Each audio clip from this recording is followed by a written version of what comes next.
What's up, Titan fans? How are we doing? Welcome to another episode from the What's Up Titans Fans Pod, where today is a pre-game episode for the Tennessee Titans versus the Houston Texans, Week 12. And before we get started, let me go ahead and insert the plug as we're waiting for people to join into the channel so we can have a conversation with each and every one of you.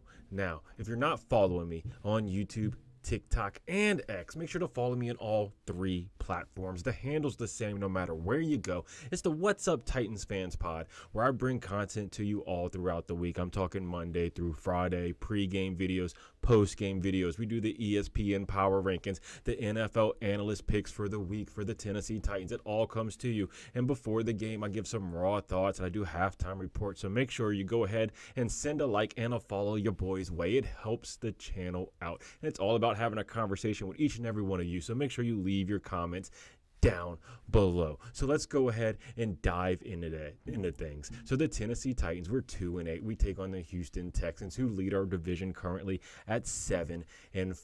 And look, we're gonna get beat, plain and simple. They're the Houston Texans. CJ Stroud is going off this year, and frankly, we need to lose because there are only 5 teams in the NFL currently with 2 wins, and we are one of them. So we need to maintain our spot as a top 5 team. I mean, if we just continue losing and there's 5 teams that finish with 2 wins, guess what? We're in the top 5. But if we end up winning some games and fumbling away a top opportunity to get a outstanding draft pick, guess what? We could lose and jeopardize the future for many, many years to come. And maybe we get a quarterback with a first-round pick, right? We got a top draft pick. We can get a quarterback. And, that could be helpful. Or we go with a veteran route, get a veteran QB to help this team out. And we can still draft a playmaker. As long as it's not an offensive lineman, draft a playmaker in next year's draft. We have to do something like that to revitalize this team. But look, right here, getting into things right away, you see we're predicted to lose the game. You see it on the charts. ESPN Analytics, they gave us a 71% chance to lose to the Texans. The Texans, everyone's predicting they're going to dominate this game. We do have some injuries coming into the game. Roger McCreary's questionable. Then we have these people who's been, determined to be out for the game. Tajay Spears, he has the concussion. Watson, he's one of those rotating people. We have a right tackle. He's out. L'Jarius Sneed's been out for many weeks. It looks like he's probably not coming back anytime soon. And Awuzie, this man, we still haven't heard anything from. He's been on IR. No projected, his return date does say November 21st, but we'll see. This man's been out basically the entire season. We've been playing with backup DBs this entire time. So I don't know how we're, even advancing at all on defense, right? We have the number 1 defense in the league when it comes to passing. I don't know if it is anymore, but we had the number 1 defense in passing most of the year, even though we give up a ton of points every single game. And then for the Houston Texans, they have the ex-Tennessee Titan, Denico Audrey, on the injury report. They have Azeez Al-Shaair, which is another ex-Tennessee Titan. He's on the injury report. Then they have their defensive tackle, then Anderson, then a cornerback Stingley. So they have a little bit of injuries. They're all questionable, though, so they could still play. They're not determined out. Hey, we got a 49ers fan right here. He said Texans 42-17, man. Titans have no offense. I agree with you, brother. Times like this is when I miss Ryan Tannehill, the Tanna-Goat. Look, I loved Ryan Tannehill. I know that last year with us, he had a noodle arm. He was dealing with some injuries. He couldn't throw the deep ball. But, man, we had some great years with Ryan Tannehill. Going from, the dark ages before Marcus Mariota. Then you had a little ray of sunlight with Mariota that shined every now and then. And then you had high times. I'm talking really high times with Ryan Tanna-Goat. Then now we're back to the low times with Will Levis out there and company. It doesn't matter if it's him or Mason Rudolph. It's some tough times right now. But, I know Ryan Tannehill's still available. He's on the free agent market, but we shouldn't make any moves. I know the Giants just released their QB. They let him go, Danny Dimes, right? He's a free agent.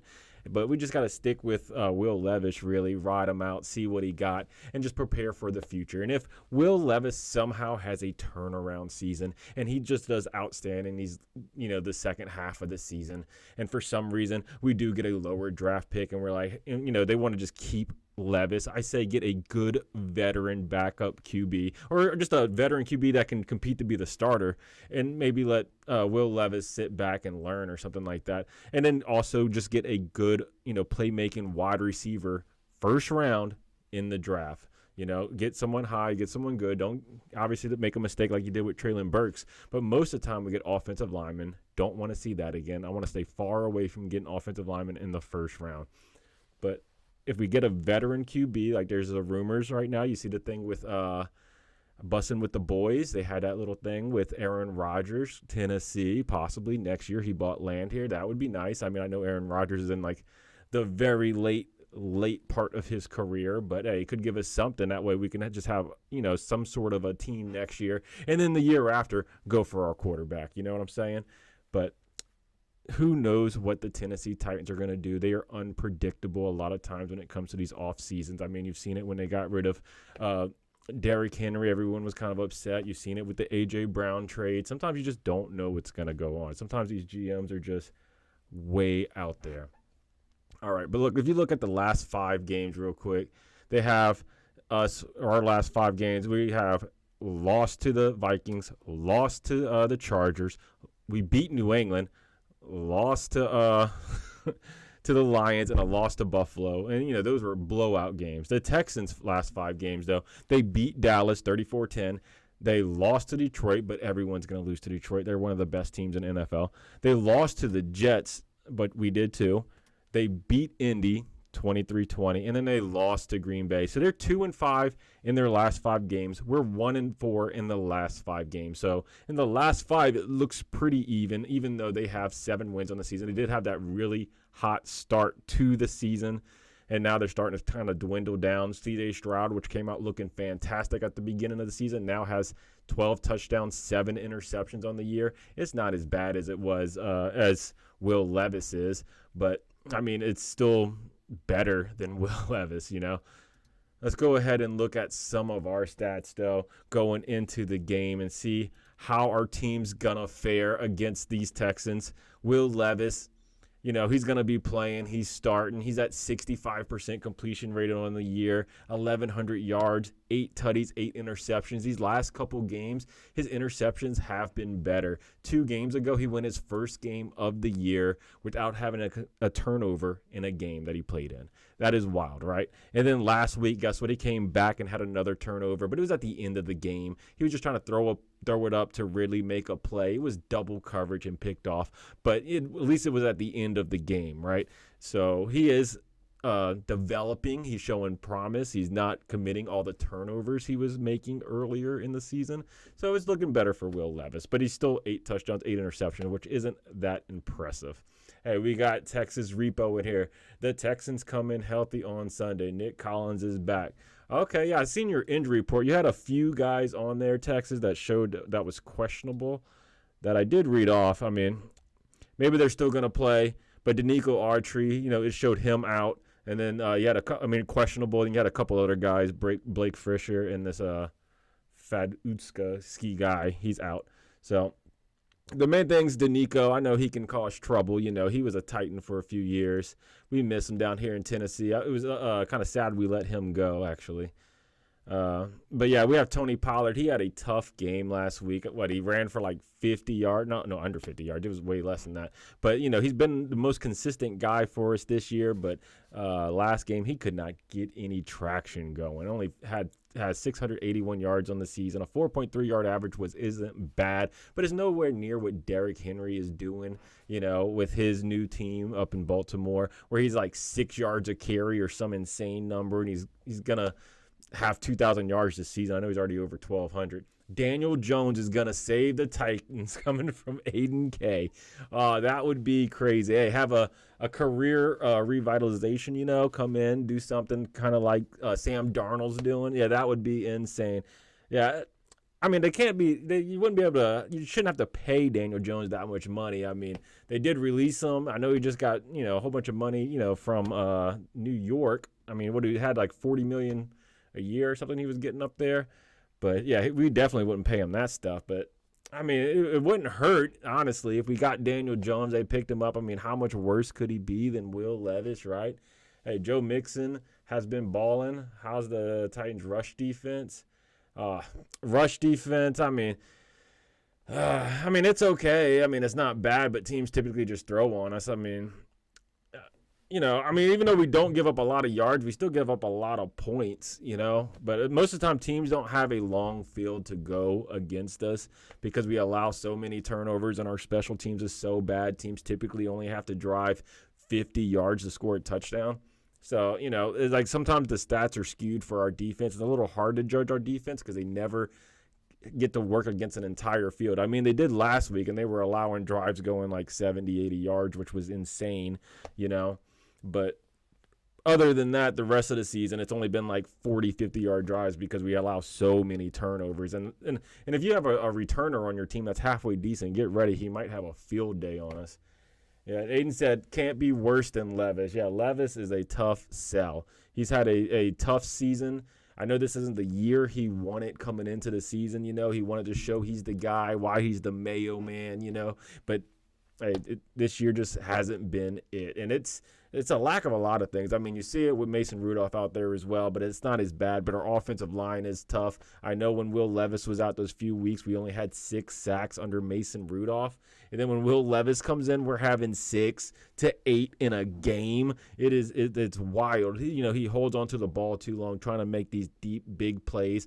But you do get the big explosive plays. We've seen it. You've seen it last week. You saw NWI hit that 98-yarder. You saw one from Ridley get called back for like 50 yards. He's making these big plays, but, you sacrifice the sacks. He's not checking it down. There's many times you see receivers right there in front of him, right past the line of scrimmage. He can check it down to or over to the flats, and he's not doing those second, third reads. He's still just throwing in the double, triple coverage, trying to make a deep play, and it doesn't work out.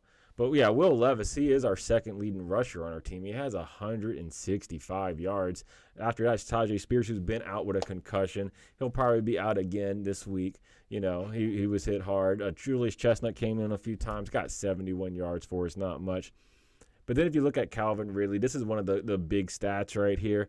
This man, he's been targeted 74 times, right? And only has 36 receptions. If you're catching under half your passes, right? If you just double it, right, that's easy math. He has 72, right? So 30, 60, then the 6, 6, 12 added together, 72. So he's still under 50% of his passes are being caught. But I know they credit him with a lot of targets when the balls are like 5-10 yards off just because it was in his direction. Because some balls are just way off the wall, right? And some of them he is getting thrown to him in double, triple coverage. So it is hard, to catch those type of balls. You're giving him it's a hard sell right there. But he has dropped some wide open passes that hit him directly in his hands, where it could have easily, and those were critical downs too, where we could have got a first down or made some big yardage on it, and he dropped the ball.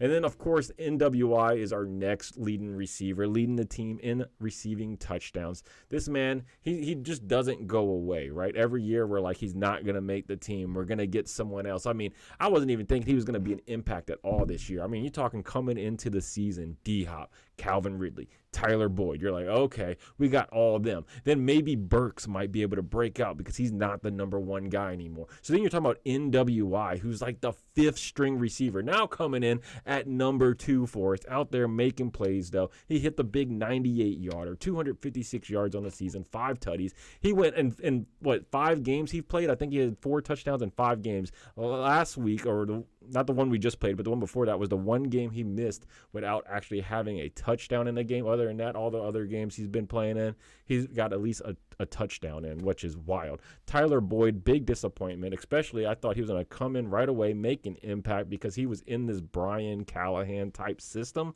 when he was in Cincinnati. He come in, haven't seen him. When he does come in, he seems to drop the ball sometimes. He does catch it more than Calvin Ridley. He's been targeted 23 times. Well, actually, it's not the wrong thing. He's been targeted 33 times, caught 23 receptions. 23 receptions isn't much for a guy we paid money to come over here. Expect him to be a big-time slot receiver. Not working out. At least Chig is our leading tight end. He does have his 23 receptions as well, 192 yards. We've seen him over the last couple of weeks have a few good plays, but most of the season, Chig has been disappointing. Same thing with Josh Wiley. Haven't seen him. I know they tried doing that one jump ball to him in the end zone, which was wild. He tried getting it, didn't work out.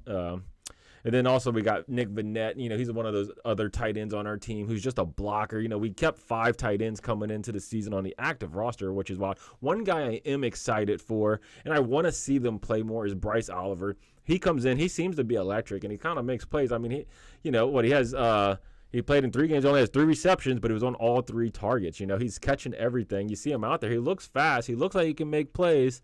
They just got to give him some opportunity, you might as well at this point in the year. We're, the second half of the season, we're not making the playoffs no matter what. I know technically we're not mathematically out of it, but it would require the Texans and the Colts to basically lose every single game and for us to win every single game. So we're not making the playoffs. It's almost impossible to win the division. But, we might as well see what Bryce Oliver has. He's a young buck. See what he got, And same thing with Jaquan Jackson. Why not put him out there at receiver? We see him make plays on special teams. We should see what he has. And then if you look at our defense, there's only a few highlights on our defense. Our defense hasn't been spectacular. Kenneth Murray always leads the team in tackles. He has a ton of tackles, but he's always seems to be because he's allowing catches, right? He's horrible in pass coverage. He can bring some pressure with a blitz, but you don't see this man, he's just making tackles, right? That's all he's doing. That's after there's already a big game. A lot of times on plays, he's in the wrong hole anyway. Then if you look at sacks, Harold Landry and Arden Key, they lead the team with 5. A little disappointing for Harold Landry. He did start out hot. He had 4 sacks in the first 5 weeks. Haven't seen much since then. But between them, 10 sacks between the two. But it's just disappointing because we have 20 sacks as a total. And there's some players in the NFL that already has 10, 15 sacks on the year. They got half of what our entire team have. So it's a little disappointing. And then one of the main things is our interceptions. This is just hard to look at right here. We only have one guy on our entire defense with an interception, and he has all 3 for the team. It's Amani Hooker. No one else on this defense is making plays. Kevin Byers gone. The interception that happened are just gone now. We don't see interceptions. That's why I say our defense is a little overrated. They get the pass, being top in the pass defense, but it's because of short fields, and we don't commit turnovers. We need a defense. We need a ball hawking defense that can either punch the ball out or make interceptions. And it doesn't happen. 3 interceptions, pitiful. Absolutely pitiful. And then if you look at our forced fumbles, we forced 6 fumbles on the year, but 4 fumbles recovered 4. That's not that many. We're still under 10 turnovers for our defense on the year. And look, if we're going to switch over to the Texans, if we take a look at their defense, theirs is going to, when we get to it, you're going to see theirs is way better than ours. It's going to be embarrassing, folks. It really is. So as we click over to their team, look at their stats, look at C.J. Stroud and how he's doing. Obviously he's having a good year, 63% completion rate, over 2,600 yards, 12 touchdowns, 7 interceptions. I thought it would be better than that because, coming in, after week 5, he was looking outstanding. Things have slowed down for him in the later part of the year. Teams are starting to figure him out more. Maybe teams getting more beat up and everything like that. But Joe Mixon, obviously, big guy on their team. He has 764 yards. He's got more than Pollard. He has 10 touchdowns on the season. He's already at the double-digit mark, right? Then, so their receiving core, this is going to be tough because our DBs right now are beat up, right? So we don't have Awuzie. We don't have Snead. So we're going to have Roger McCreary out there, playing slot like he typically does. And then on the outside, it's a mixture between the rookie and Jarvis Brownlee Jr., or we got Baker on the other side. So, and he's only been in the league for a year. So we got these young guys guarding Nico Collins and Stephon Diggs. Hey, we got affectionate pancakes over here. He said, hey, like I said, we need a whole new team. A whole new team looks like the whole team looks like dog doo-doo every time. We have a good player. They don't pay enough to keep the great players. Looks at Rob's. Yep, Baronis. Yeah, we let go of many good players. You've seen it. Obviously, the most recent one was A.J. Brown. That was the biggest mistake in Titans franchise history, right? It's going to go down as that. You see what he's done, as an Eagle. You've seen what we missed out on and how good he was on a team that didn't even pass the ball all that much and how good he made players look. look, I like Ryan Tannehill. I was a Ryan Tannehill fan. I call him the Tanna Goat, right? He made Ryan Tannehill look good. I mean, he did. I mean, that was one of those guys you could throw it up to was A.J. Brown. But, we're looking back on the past. Hopefully, in this upcoming draft, we can nail, on one of these good receivers that'll be in the draft. Or, there's so many different combinations we can do this offseason. You can draft a young quarterback in the draft with the top pick. You could get a veteran quarterback, and just keep Levis on the team as a backup, and then get a top wide receiver in the draft. Just as long as we get a playmaker in the first round or two, I am good with it. I do not want to spend another first or second round pick on an offensive lineman. I know we need a right tackle. Find one in free agency. First round pick, I don't care if it's a quarterback or it's a receiver. I want one. But, if we get a quarterback, hey, with the draft, then, it's whatever, But if we end up getting a quarterback with the free agency pick, then, hey, we need a wide receiver, But because there's only a few quarterbacks in this draft that's a top-tier quarterback that people want, right? People want Ward, they want Quinn Ewers or Shedeur Sanders. And if you get Shedeur Sanders, what's going to happen? You got to deal with Prime and all that drama. Quinn Ewers, what happens with him? Hey, he is injury prone. This man looks like he gets injured almost every time he plays a game. And then with Cam Ward, he plays for Miami. They're not in a good conference in college football. He said Rob Baronis holds the all-time record for most field goals made in a single game, which is we had some good kickers, with the, as Titans fans. I mean, right now we even have a good kicker. So we've had good kickers. I mean, there was a time where I remember we was on the kicker carousel and we couldn't get a kicker just to make 3 points to save our life, right? But hey, we have a pretty good kicker right now. I know he's old, but he's holding his own. But yeah, they got Nico Collins, Stephon Diggs. That's going to be tough to coverage. Obviously with tight ends, we always struggle with tight ends. Schultz is going to be an issue for us. We see it week in, week out. Tight ends, we can't cover them for some reason. We can't do it. And then, they got a few young guys that could be good. I know John Mitchie, he came from Alabama. He did have that health issue and stuff like that. But he's probably going to break out. If he's going to break out on anyone, it's going to be the Tennessee Titans because we love allowing people to have their best games of their career on us.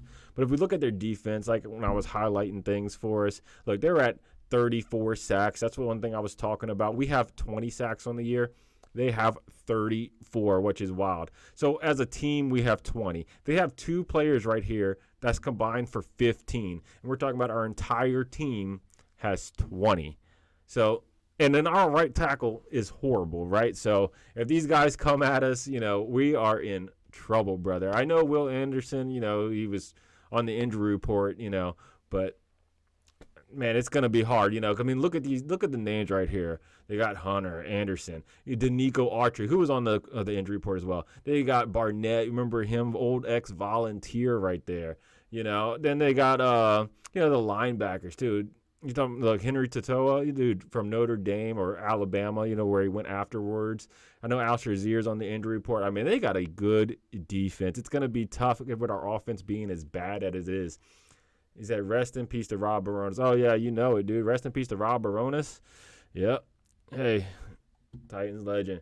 Hey, Skelly Gaming. Yo, can you say hi? What up, Skelly? Welcome to the channel. Hey, let me know if you are Titans fans in the comment. Let me know.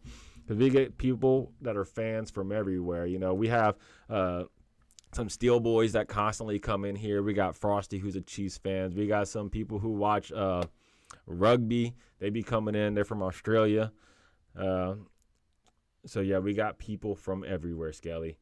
He said, yeah, Titans for life, my man. Hey, that's awesome. Hey, I love Titans fans. You know what I'm saying? Hey, and if you're a Titans fan right now in the rough, when things are dirty, we're not looking good, only 2 wins on the season, you are legit Titans fans. We don't want those Titans fans that come around only when we're good, right? Like, you see it happen all the time. All of a sudden, a team comes good, and then people just come out the woods. You're like, whoa, I didn't even know there was this many fans of this team that existed. So as if you're a Titans fan now, look, you're watching this Titans channel right now when we got 2 wins. So whenever, we actually start lighting it up in a year or two, and this channel, you come here, just know I'm not a bandwagoner. I was here, brother. I was here. But yeah, let's look at their interceptions. Wow, look at this. This is wild right here. 14. Remember, We have only one guy on our roster with an interception, Amani Hooker. He has 3 on the season. Meanwhile, they have Bullocks with 4. This dude, Lassitier, whatever his name is, 3. Singletary, 2, which he was on the injury report. Hewitt, 1. Petrie, 1. 2. Henry To'oTo'o, 1. Ward, 1. And Murray, 1. They got so many guys with interceptions. They have guys with multiple. We only have one guy. Yes, he has multiple, but it's one guy on the year. Complete difference from the Texans defense to ours. And that's one of the main things, why we're so bad. We're not making these turnovers. Turnovers change games. Most of the time, whoever wins the turnover battle wins the game. We're not winning turnover battles. We're committing turnovers out the wazoo. I know the last couple weeks have been a little better with Will Levis. He's only had 1 turnover in the 2 weeks, which is outstanding for him. But we're still losing that turnover battle. And then if you look at forced fumbles, they got way more than us. I think we had, I think it was 6 forced fumbles with 4 recoveries. If you look at theirs, they have 9 forced fumbles and 6 recoveries. They're dominating us across the board when it comes to these important defensive stats. So it's going to be a tough game. Oh, yeah. I see all your facts, and then message retracted. Oh, take your messages back, brother. He said something he did not mean to say. But yeah, overall, Titans, we're going to lose the game. And honestly, chat, it's a game that we need to lose because with the draft coming up, you don't want to risk, falling too far back in the draft. We got to stay top 5. Hey, got to support my Hey, I support them every day, brother, every day. You watch this channel, you see me on here every day, different Titans gear. I'm always supporting the team. When I can go to the games, I go to the games. I haven't been to one this year, but I'm kind of glad I did not spend my money to go to a game this year because it would have been miserable. They lose almost every home game. So, But, I did go to a Preds game. Or not this year. I went last season. This season just started. I like, going to the different events, there between the Preds and Nashville. Between the Titans and the Predators. I like them both. The only game I never went to was a Tennessee Volunteers game. I would like to go to that one day. I've been to MTSU games. Love MTSU. Great school. Went there for college. That's why I love Kevin Byard. Kevin Byard went there. He went there after me. But yeah.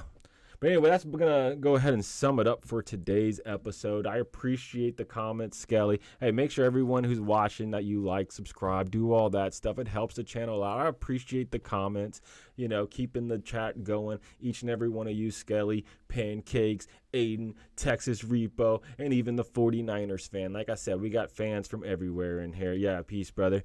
So just make sure you join back in. I'll tune back in Sunday before the game, give a few raw thoughts, and then at halftime do a halftime report, so I'll be there. But go ahead. Make sure you leave your comments down below. Don't forget to like, subscribe, and tighten up, baby.